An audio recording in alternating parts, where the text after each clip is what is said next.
झारखंड का सबसे बड़ा लॉ कॉलेज जमशेदपुर स्थित कोऑपरेटिव कॉलेज में है, जो हमारे लिए, शहरवासियों के लिए, झारखंड वासियों के लिए बहुत बड़ी बात है।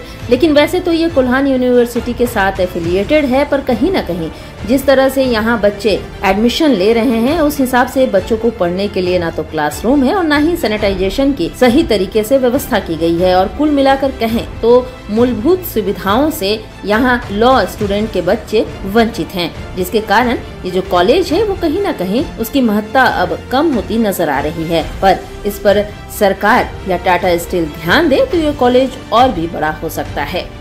देखिए, लॉ कॉलेज झारखंड का एक बहुत बड़ा कॉलेज हमारे क्षेत्र में है, जिसमें बहुत दूर दूर से लोग आते हैं। ये अच्छी बात है कि कोल्हान यूनिवर्सिटी के साथ में ये एफिलिएटेड है, पर इसके साथ साथ जमशेदपुर कोऑपरेटिव लॉ कॉलेज के नाम से होने के कारण नहीं कि इसकी प्रतिष्ठा भी है, पर इसके साथ में कुछ कमियां हैं।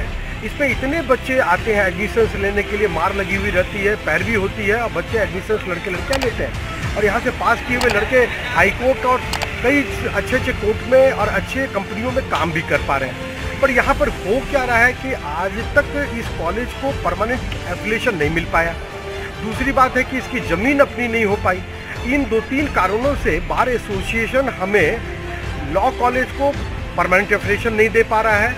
पर क्या इसके कारण जो रजिस्ट्रेशन में दिक्कतें आती हैं, बच्चे का एडमिशन हो जाता है पर एग्ज़ाम फॉर्म भरने के समय में उनको दिक्कतें आती हैं। पर इन सब के बावजूद भी 3-3, 4-4 शिक्षक हैं। मुझे तो लगता है कि अगर उनकी पढ़ाई अच्छे से की जाए, एडमिनिस्ट्रेशन ठीक हो और प्रशासन, विश्वविद्यालय प्रशासन इसमें थोड़ा ध्यान दे, तो बच्चे बच्चियाँ का भविष्य भी सुधरेगा, पढ़ाइयाँ भी होगी।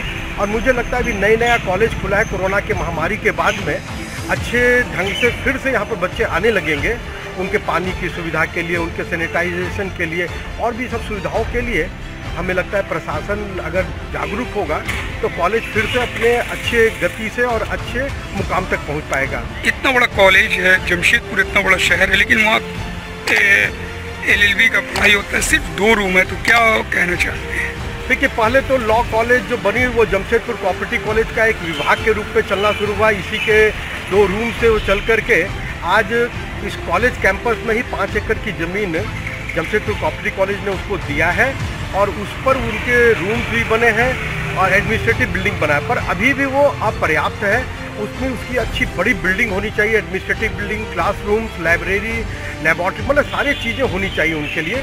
इसके लिए मुझे लगता है कि प्रचारकों और को प्रपोजल बना करके भेजना चाहिए विश्वविद्यालय के माध्यम से, बार एसोसिएशन में भी, HRD में भी, ताकि इनके लिए भवन का निर्माण हो पाए।